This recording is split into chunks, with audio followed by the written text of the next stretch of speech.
Hai, dengan Nineta lagi di sini. Akhirnya video ini jadi juga.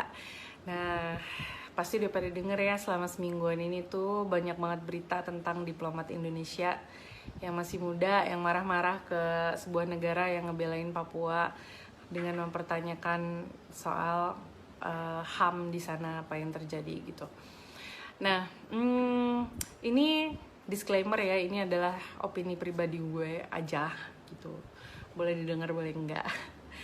Yang pertama, gue mencoba menjadi sangat open minded dan merasa bahwa mungkin Mbak Diplomat itu sebagaimana dia adalah seorang diplomat, dia merasa wajar untuk melakukan hal itu ya, untuk membela kedaulatan dan juga wibawa negaranya.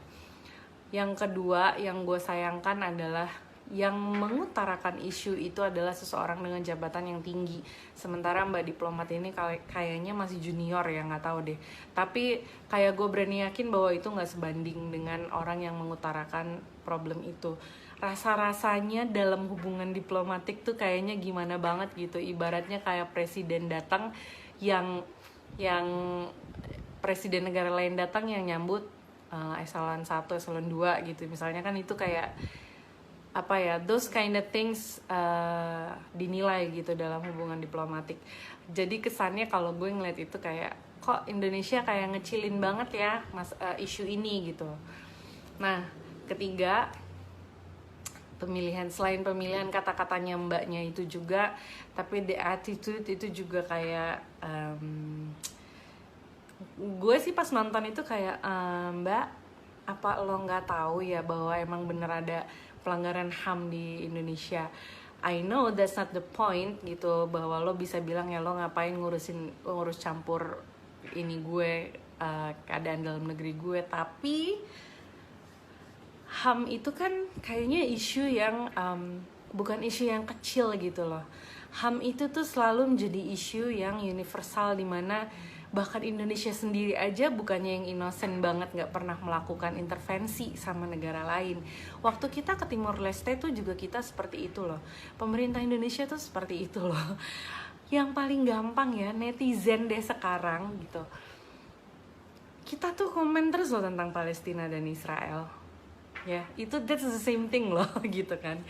Nah, terus yang poin selanjutnya yang ganjel di gue itu adalah, gue rasa nih kita sebagai orang-orang yang melek soal Papua, yang tertarik, yang ingin memberikan perhatian gitu, kita kayaknya udah mesti stop pakai narasi tentang mbaknya orang Papua, mbaknya tinggal di Papua, mbaknya emang udah berapa lama di Papua, kayak gitu.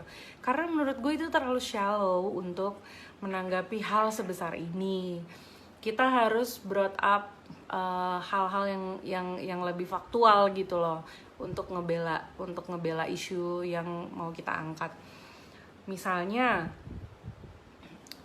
selama gue di Papua itu ya, gue memperhatikan Papua itu, salah satu problem yang ada di Papua adalah soal penyebaran informasi, baik itu informasi yang dari Papua atau informasi yang ke Papua. Itu selalu selalu seperti dipilih-pilih. Mungkin kalau teman-teman yang tidak punya link dan tidak punya relasi seperti gua, nggak akan tahu banyak hal tentang Papua yang beneran terjadi di sana. Yang mereka tahu bahwa coba deh perhatiin deh, netizen tuh pasti kalau ngomongin, ya lihat aja sekarang kan Jokowi udah ngebangunin infrastruktur di sana, udah ngebangunin jalan. Presiden yang dulu kan enggak gitu. Selalu seperti itu narasinya. Kenapa? Karena memang yang digodok soal infrastruktur terus, soal jembatannya Pak Jokowi, soal pabrik semen yang dibangun di sana. Maksud gue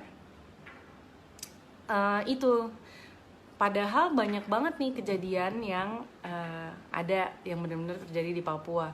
Tapi kalau when it comes to kerusuhan atau berantem, selalu yang dinaikin beritanya pun selalu tentang berapa banyak aparat yang menjadi korban, berapa banyak orang Indonesia asli yang menjadi korban, pendatang yang menjadi korban. Tapi when it comes to orang asli Papua, OAP yang menjadi korban, yang terkena akibat, itu jarang banget loh. Beritanya cepet banget tenggelam. Misalnya, gue yakin berani taruhan teman-teman gue yang di luar Papua nggak banyak tahu tentang pengungsi masalah Ndungga kemarin masih terkatung-katung di daerahnya. Begitupun tentang pastor yang beberapa hari lalu ditembak, diduga dilakukan oleh TNI atau polisi gitu. Katanya diduganya seperti itu. Belum lagi soal berapa tahun lalu pas Natal anak muda, anak di bawah umur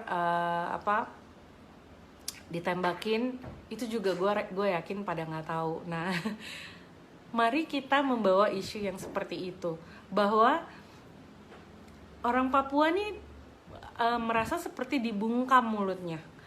Orang Papua itu nggak pernah mendapatkan kesempatan benar-benar untuk memberitakan apa yang ada terjadi di negerinya mereka. Jadi kalau mau dipikir-pikir ya, wajar gitu loh kalau gue wajar orang Papua itu nyari ally kesana kemari, termasuk ke negara Vanuatu itu, untuk tolong dong sampein biar dunia luar lihat apa yang terjadi sama kita. Karena dari negara Indonesia sendiri mungkin gak pernah mengakomodir itu secara tepat gitu loh. Tidak pernah memberikan panggung, tidak pernah memberikan mic, tidak pernah memberikan lampu sorot yang sesuai, yang benar-benar apa yang mereka ingin bicarakan kepada dunia luar gitu. Jadi ya wajar aja gitu. Sebenarnya sesimpel itu ya. Jadi kalau gue bilang mari deh kita pakai isu-isu yang seperti ini lagi gitu untuk diangkat. Pada saat dia orang marah-marah sama kita, ayo kita lemparin aja pakai fakta. Ini sesuatu yang common sense. Lu bungkam mulut gue untuk ngomong ke sana, ya pasti gue akan ngadep ke kanan, gue cari orang di kanan siapa yang bisa nyampein gitu loh. Se-helpless itu kalau menurut gue. Terus selanjutnya nih ya, yang membuat gue enak banget hari ini adalah gue baca soal komentar-komentar netizen itu di Instagramnya negara Vanuatu. Oh my god,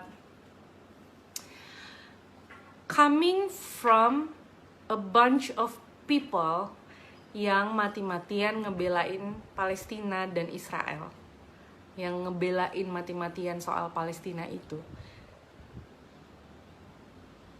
Lu tahu nggak sih, lu tuh lagi melakukan hal apa ya? Lu lagi melakukan hal yang sama sebenarnya. Ini nih sama. Papua ini adalah Palestina yang lu belain, gitu loh. Mereka ini merasa terjajah sama kita. Mereka ini merasa ditekan. Begitupun sama kayak yang lu lakuin ke orang Palestina itu, sama di Papua tuh kayak begitu. Vanuatu itu adalah kalian yang lagi ngebelain Palestina. Kalian orang Palestina bukan, kalian orang Indonesia kan? Kalian belain Palestina di segala macemin sama Israel. Punya hak nggak untuk interfere urusan dalam negerinya? Ya kan? Nah, sama Vanuatu juga kayak begitu ke Papua. Ngerti nggak? Kalau ini nggak ngerti, gue nggak paham lagi gimana ngejelasinnya. Jadi coming from you yang mati-matian bikin hashtag Save Palestina dan lain-lain, guys, please, you guys look so stupid. Gitu loh, lu datang ke Instagramnya orang Vanuatu, lu hina anak kecilnya, lu bilang kayak apa segala macam, lu hina perempuannya, lu hina adatnya. Lu tahu nggak kenapa Vanuatu itu ngebelain Papua? Karena mereka merasa mereka satu ras, mereka satu rumpun, gitu loh. Ya, pada saat lu menghina orang Vanuatu yang notabene secara fisik 11-12 sama orang Papua, menurut lu sentimen apa yang akan keluar dari orang Papua? Sentimennya positif atau negatif? Ini mukanya sama, lu ledek-ledek, ya kan? Ini gak usah ngomongin yang dalam-dalam deh, yang segampang itu aja. Lu koar-koar Papua milik Indonesia, tapi lu ngelakuin itu, gitu loh. Ini cuman kayak anak kecil yang nggak mau kehilangan mainan. Ini punya gue gitu doang. Lu nggak pernah nggak sih dengerin bener-bener orang Papua tuh maunya apaan? Gitu loh. Apa sih yang ada? Apa sih yang mereka bener-bener rasain? Gitu. Gue tolong jangan don't come for me soal Palestina. Tadi gue ngomongin ya, gue 7 kali mencoba mendaftar untuk jadi relawan di Gaza, tapi gagal karena gue sakit. 7 kali gue masukin proposal untuk bisa pergi ke sana, bahkan sekali pernah pakai duit gue sendiri tapi nggak bisa. Segitunya gue mau ngebelain Palestina ya. Jadi don't come for me untuk masalah Palestina itu. Gue akan tanya balik, lu udah ngapain? Gitu, lu udah ngapain ya.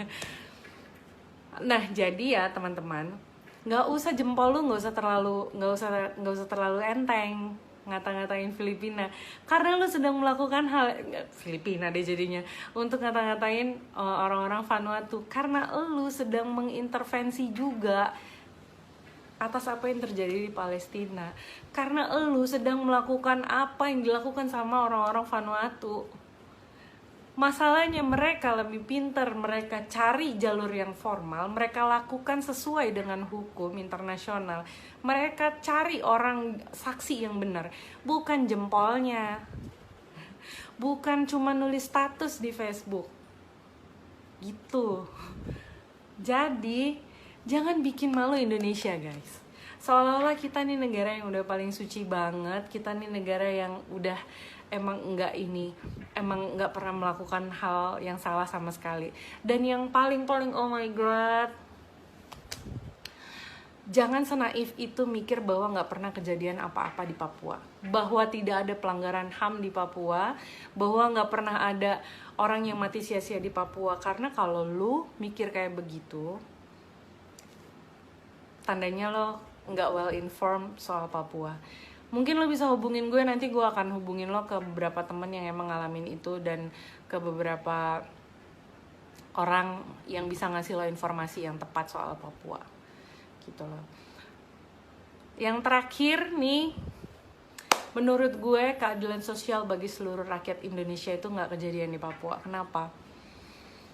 Contoh paling gampang adalah kalau mahasiswa di luar Papua berani mengkritik presiden, berani mengkritik itu segala macam soal pemerintahan, mereka paling diskors DO. Tapi kalau mahasiswa Papua berani mereka angkat suara, berani mereka angkat pena, penjara 10 tahun. Buktinya apa? Kipas angin. Begitulah ya. Semoga ini bisa membuka sedikit mata kalian. Kalau ditanya gue orang Indonesia, ya gue orang Indonesia. Gue cinta negara gue cinta negara gue cinta Indonesia.